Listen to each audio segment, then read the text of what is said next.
Welcome back to Big Mouth and fancy seeing you here. At this moment in time, Star Wars is dead. It's in a coma. It's flatlined. It is dead.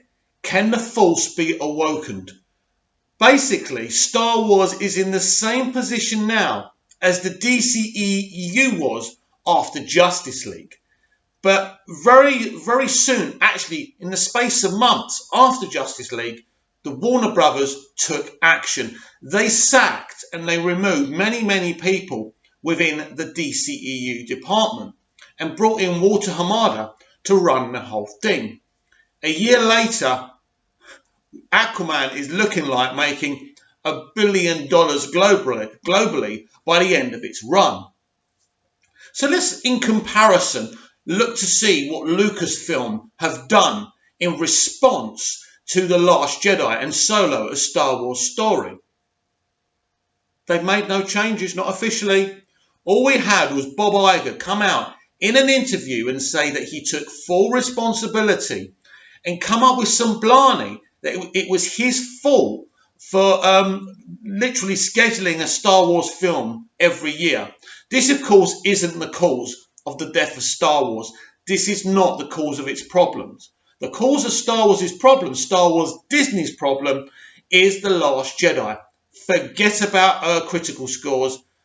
Forget about box office. All you need to focus on is fan reaction. All you need to do is go on here on YouTube and watch even Vad Skyver's videos, or watch Geeks and Gamers videos, or watch look, there's a ton. There's Mauler. All you have to do is go and watch Mauler's videos. Anyone, right? There's so many people, right, who are actually making a fortune of the death of Star Wars here on YouTube, because what they're actually saying is true. I mean, I know a lot of them have got political kind of narratives, but the point is, I'm not a Trump fan, and I'm so in the left rather than the right. But the point is, what they're saying is true. So there's a big moment now. It's Star Wars Episode 9. Episode 9 can either revive Star Wars or just kill it off altogether. Because as I say, Star Wars right now is dead. But now when I look at the DCEU and what Warner Brothers did by removing many people and bringing in Walter, the big changes were happening very quickly. They didn't publicly admit they made a mistake in removing Zack Snyder from Justice League, but the consequences were seen almost immediately. Now, what we've seen with Lucasfilm is no action whatsoever. We've had a lot of bloggers and so-called experts telling us that we're wrong about Star Wars. We've had Bob Iger come out and feed us a lot of nonsense. He's literally said he's going to take full responsibility, that he's going to take a hands-on approach to Star Wars. I'm sorry, Bob, this isn't good enough. You can't run Star Wars. And I'm also not going to go in the kind of the school of thinking of Grace Randolph and the other bloggers that nobody wants to run Lucasfilm. It's ridiculous, right? So you've got the same person running Lucasfilm as always has been. Nothing's changed whatsoever. So what hope for Episode 9? Now, apparently J.J. Abrams was offered the Lucasfilm gig and he turned it down. But he is not the right option. He's not the solution. He's part of the problem. Now, when J.J. Abrams was writing and producing shows like Alias and Lost, I was a massive fan of his. But success has really been a bad thing for J.J. Too many fingers, too many pies. He wants to save the world and he's not going to do so. Getting involved with Star Wars while being involved with Star Trek was bad enough. He let that franchise sink, which was wrong. But then to come over to Star Wars and make a total pig's ear out of it, and then just walk away and allow someone else to take over the thing that he set up, and not discuss with the man what he wanted from him, is ridiculous. Literally, Lucasfilm said to Rian Johnson, "It's yours, mate. There's the keys. You can do what you want with it." The whole thing is an unmitigated disaster. The box office for Solo is a reaction to The Last Jedi. The Last Jedi made over $1 billion globally. as I say, it's not about the box office, but the fan reaction is deafening. And the wheels have scarcely trembled at Lucasfilm. They're just digging their feet in and hoping for the best.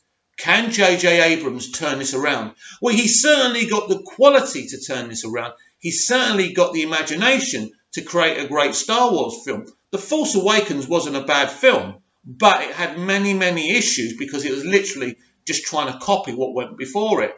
As I say, if you go and see Mauler's kind of part one introduction of his thoughts on The Force Awakens, I think he really kind of explains it really eloquently. Better than I can do. He really does make me feel very ordinary. He's so good.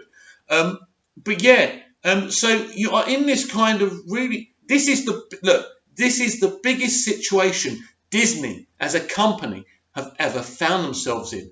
They are in a situation now, if episode 9 doesn't work out, it doesn't matter what Bainoff and Weiss do, the Game of Thrones boys with their trilogy. It doesn't matter because it will be dead. If episode 9 fails with the audience, forget what it makes. But I worry about its global box office as well. It's not a very successful, in the history of box office, it doesn't do great in China anyway. But it's done a lot better than The Last Jedi did. The Last Jedi was literally booted out within 2 or 3 weeks. That is embarrassing. But these people should have stood up, and it should have come from Disney. Forget Lucasfilm. This should have come from Disney. This is not good enough. We're going to put someone else in charge to run this, right?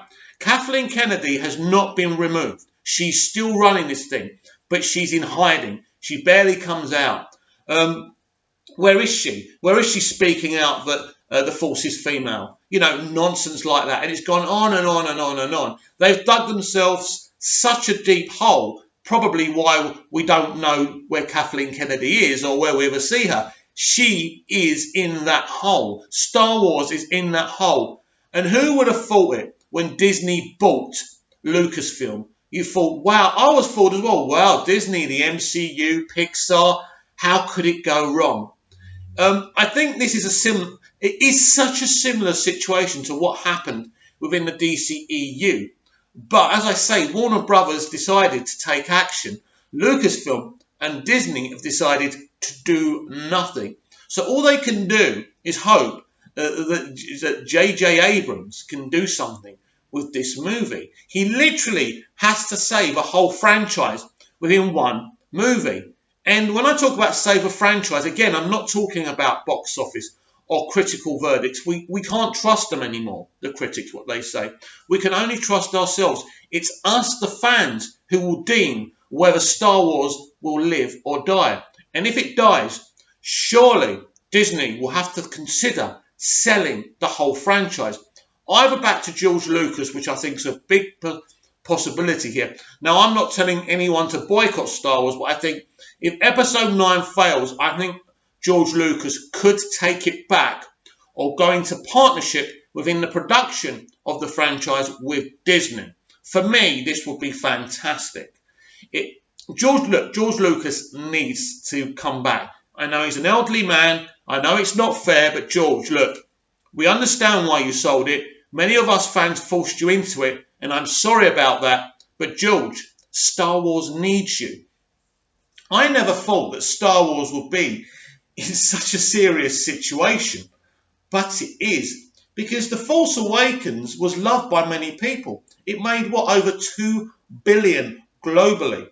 So what happened? You understand that there may be a little bit of a drop-off, but it's the fan opinion that decided the fate of Disney Star Wars. And now Lucasfilm and Disney are standing on this precipice, if you like, and they're balancing. But once we start seeing the first trailer, when we see the actual movie, I'm even kind of wondering what JJ is going to say when he starts talking publicly about this movie. He will never admit that Rian Johnson betrayed what he tried to do. He will never admit that Kathleen Kennedy has made a pig's ear out of this whole thing. And it's very interesting. Look, it's very interesting. I love Star Wars, but I'm also interested with bated breath to see what's going to happen next. Can the Force be awoken, or will the Force sleep for the rest of eternity? It seems impossible that anyone could make such a mess of this franchise. You know, everyone gave them a chance with The Force Awakens. All they had to do was come back with a great sequel. Give Luke Skywalker the film he deserved. Give Mark Hamill the film he deserved. You know, carry on Rey's fabulous story. That certainly started off really well, and it was very intriguing. I've heard so many excuses, but I'm sorry, the time for excuses is over. It's time to put up or shut up.